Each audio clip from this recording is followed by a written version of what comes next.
Hello listeners, welcome to విష్కృప్తి Telugu podcast. నా పేరు విజయపల్ల. ఈ యాక్చువల్ ప్లాట్ అయితే నేను ఒక 15-16 ఇయర్స్ బ్యాకే రాసుకున్నాను. ఈ స్టోరీ పేరు తొలి ప్రేమ. తొలి ప్రేమ అని ఎందుకు పెట్టానంటే మీకు ఈ స్టోరీ ఎండ్కి వచ్చే తెలుస్తుంది. ఈ స్టోరీ 2 పార్ట్స్లో ఉంటుంది. ఇది ఫస్ట్ పార్ట్. ఎనీవే, ఈ స్టోరీ చాలా ఇంట్రెస్టింగ్గా ఉంటుంది. అంటే నేను కూడా కొంచెం కొత్తగా ఈ స్టోరీని రాశాను. మీకు నచ్చుతుందని ఆశిస్తున్నాను.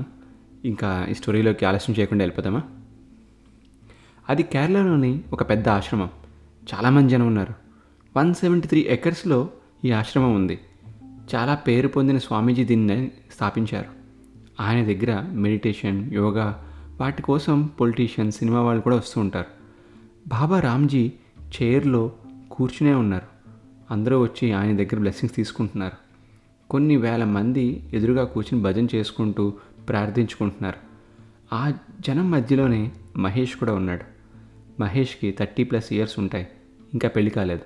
వైట్ అండ్ వైట్ డ్రెస్లో భక్తుల మధ్యలో కూర్చుని పరవశించిపోతున్నాడు. మహేష్ ఏ జాబ్ చేస్తున్నాడని వాళ్ళ అమ్మని ఎవరైనా అడిగితే మావాడు ఫ్రీలాన్సింగ్ ఆపర్చునిటీలు చూసుకుంటూ ఉంటాడు అని చెప్తూ ఉంటుంది. అంతేకాని దేంట్లో ఫ్రీలాన్సింగో చెప్పదు. అదే మాట మహేష్ వాళ్ళ నాన్నని అడిగితే ఇలా సమాధానం ఇస్తాడు. గాడిద సంగీతానికి ఒంటె ఆశ్చర్యపడితే ఒంటె అందానికి గాడిద మూర్ఛపోయిందంట. అమ్మా కొడుకులతో అలా ఉంటుంది మరి. మహేష్ బాగా చదువుకుని ఏ పని చేయని ఒక గాడిదని నాన్న మరియు చుట్టాలు ఫీల్ అవుతూ ఉంటారు. గత 30 రోజులుగా మహేష్ ఇదే ఆశ్రమంలో ఉన్నాడు. ఆ మరుసటి రోజు ఆశ్రమానికి పోలీసులు వచ్చారు. బోలెడన్ని వ్యాన్స్ కూడా వచ్చాయి. లోకల్ గవర్నమెంట్ ఐటీ అఫీషియల్స్ అయిన IAS వాళ్ళు కూడా వచ్చారు. బాబావి బోలెడన్ని వీడియోస్ బయటికి వచ్చాయని టీవీలో పదే టెలికాస్ట్ చేశారు.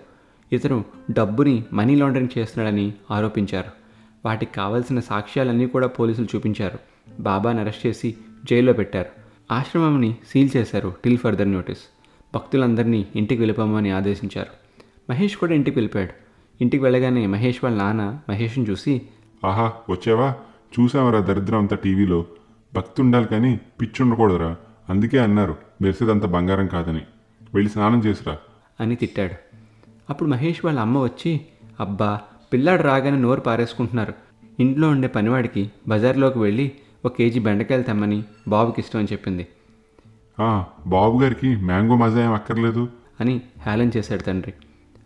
తీసుకునిరా, కానీ అది వాడికి కాదురా, మీ అమ్మగారికి అని చెప్పి నవ్వుకుంటూ కిచెన్లోకి వెళ్ళిపోయింది. అమ్మ మాట్లాడుతూ, ఏమైపోయావురా ఈ 4 రోజులు? ఆ ఆశ్రమాన్ని సీల్ చేశారని టీవీలో చూసామనుకో, అసలు ఏం జరిగిందంటావు? అయిపోయిన దాని గురించి ఇప్పుడు ఎందుకమ్మా? ఫ్రెండ్స్ ఎవరో సజెస్ట్ చేస్తే వెళ్ళాను ఆశ్రమానికి, అంతే. 4 రోజులు బాగానే గడిచాయి. పక్కనే పేపర్ చదువుకుంటున్న ప్రసాద్ అప్పుడు, గడుస్తాయిరా, ఎందుకు గడవో? మా నాన్న ఇచ్చిన రూపాయిని నేను 2 రూపాయలు చేశాను. నువ్వు దాన్ని పావలా చేద్దువులే. అసలు నా వయసుకి నేను వెళ్ళాలిరా అలాంటి ఆశ్రమానికి. నువ్వు వ్యాపారంలోకి వెళ్ళాలి.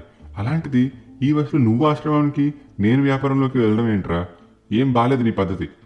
సరేనన్నా, మీరు కూడా వ్యాపారం వదిలేసి నాతో పాటు ఆశ్రమానికి వచ్చేయండి. ఆహా, ఆ తర్వాత ఆశ్రమం ముందే అడుక్కుని తినాలి మనందరం. మహేష్ వాళ్ళ అమ్మ జానకి మాట్లాడుతూ, చీచి శుభవా అని అన్నం తింటుంటే ఎందుకండి ఆడు మాటలు? అబ్బో, అందుకే అన్నారే నోరు మంచిదైతే ఊరు మంచిదవుతుందని. మీ సామెత లేపి తినడానికైనా రండి. ఇంకా ఆయన గారు తినగా మిగిలింది పెడుతున్నావా ఏంటి? చీచి, మీ నోట్లో నోరు పెట్టడం నాది తప్పు. పెట్టకుండానే పుట్టేశారు ఇద్దరు. మీరు తినకపోయినా నేను వడ్డించేస్తా ఇంకా అని గిరిటి చూపించి బెదిరించిన జానకి. ముగ్గురు ముసిముసి నవ్వులు నవ్వుకుంటూ టేబుల్ దగ్గర కూర్చుని భోజనం చేస్తున్నారు. ఇంతలో ఒక ఫోన్ కాల్ వచ్చింది ప్రసాద్కి. మహేష్ వాళ్ళ అక్క ఝాన్సీ కొరపాటి నుండి. ఆమె పెళ్ళయి అత్తగారి ఊరిలో ఉంటుంది. వాళ్ళు మైసూర్లో ఉంటారు. అప్పుడు మహేష్ నాన్న ప్రసాద్ మాట్లాడుతూ, హాయ్ రా, ఎలా ఉన్నావు? ఏం బాలేదు నాన్న, చిన్న హెల్ప్ కావాలి. ఏమైందిరా? ఆయనకి యాక్సిడెంట్ అయింది. పిల్లలకి కూడా స్కూల్ హాలిడేస్. నాకు ఒక మనిషి సహాయం కావాలి. హాస్పిటల్ చుట్టూ తిరగాలి, పిల్లని చూసుకోవాలి. అమ్మ మీరు ఎవరో ఒకరు వస్తే బాగుంటుంది. యాక్సిడెంట్ ఏంటి? ఎలా ఉన్నారు అల్లుడు గారు? చిన్న కార్ యాక్సిడెంట్లే నాన్న, పెద్దగా ఏమి అవ్వలేదులే, కానీ హాస్పిటల్లో అబ్జర్వేషన్లో పెట్టారు. అయ్యో అలానా? ఇప్పుడు నేను సడన్గా బిజినెస్ వదిలేసి రావాలంటే కష్టమే, కానీ గో మహేష్ని పంపిస్తానులే. ఓ, ఊర్లోనే ఉన్నాడా? ఊరి మీద ఉండేవాడు, ఇందాకలే ఇంటికి వచ్చాడు.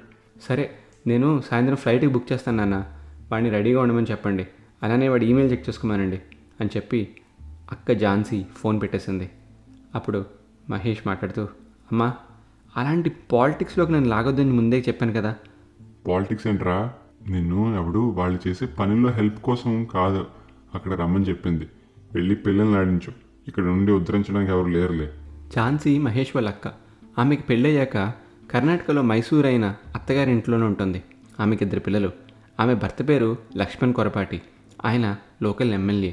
వాళ్ళది పొలిటికల్ ఫ్యామిలీ.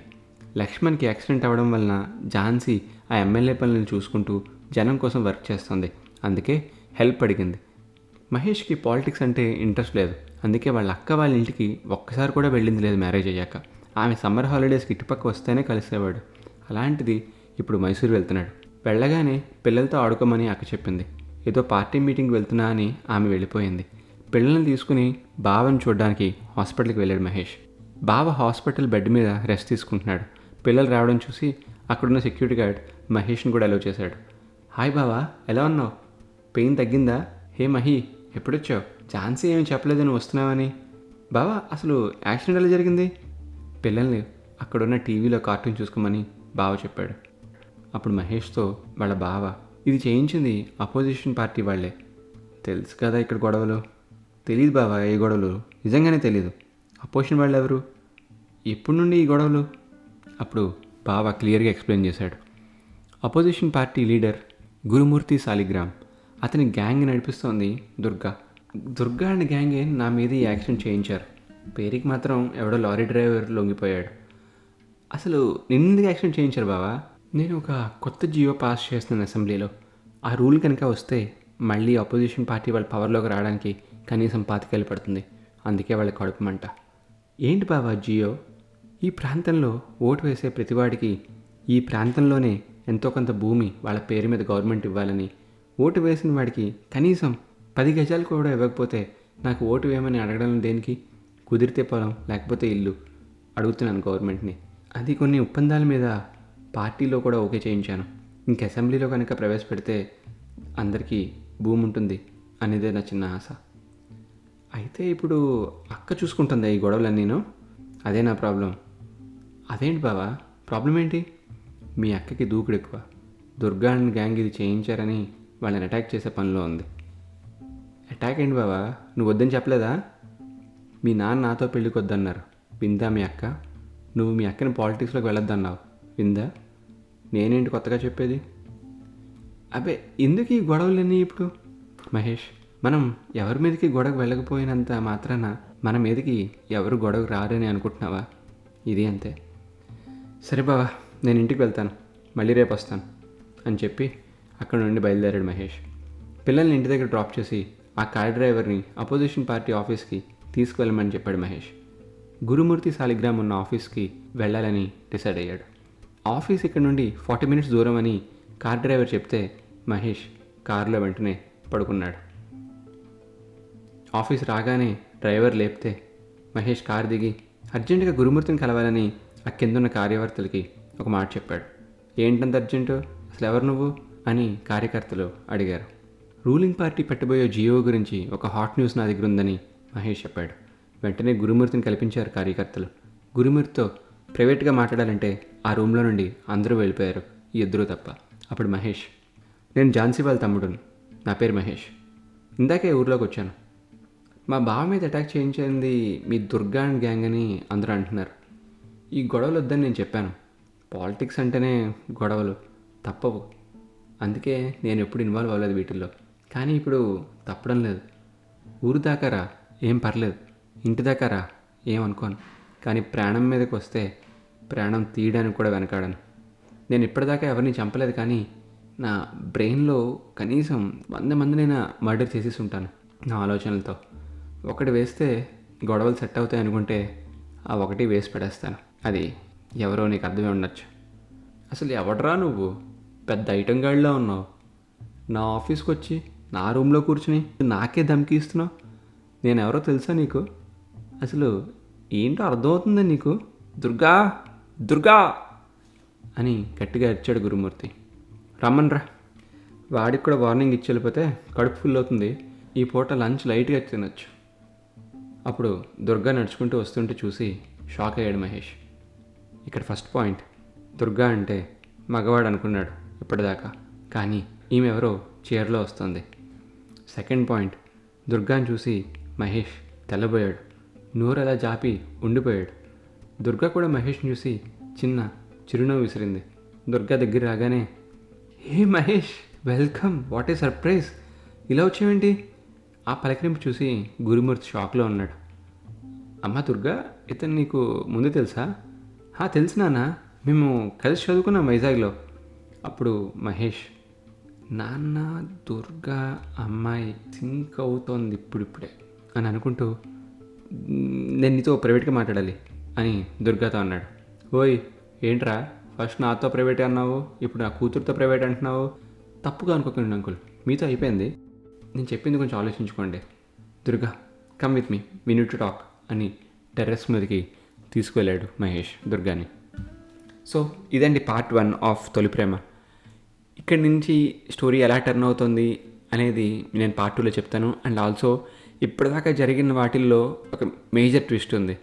ఆ ట్విస్ట్ వీళ్ళిద్దరి మధ్యన మీరు ఏదో ప్రేమ అని అనుకుంటే కనుక కాదు, ఇంకా మేజర్ ట్విస్ట్ ఉంది. అది నేను పార్ట్ 2లో రివీల్ చేస్తాను. సో పార్ట్ 2 కోసం వెయిట్ చేస్తూ ఉండండి, అది కూడా త్వరలోనే రిలీజ్ చేస్తాను. అయినో నేను చాలా బిజీగా ఉన్నాను, చాలా అంటే చాలా, అసలు నాకు టైం దొరకట్లేదు స్టోరీ రాయడానికైనా లేకపోతే దాన్ని రికార్డ్ చేసి ఎడిటింగ్ చేసి రిలీజ్ చేయడానికైనాను. అందుకే మధ్యలో రివ్యూ స్టార్ట్ చేశాను. మేబీ ఇక్కడ ఫ్రీక్వెంట్గా ఏదో ఒకటి రిలీజ్ చేయడానికి నేను ట్రై చేస్తూ ఉంటాను. Keep listening. మళ్ళీ మనం పార్ట్ 2తో కలుద్దాం. అప్పటిదాకా గప్ చెప్పు.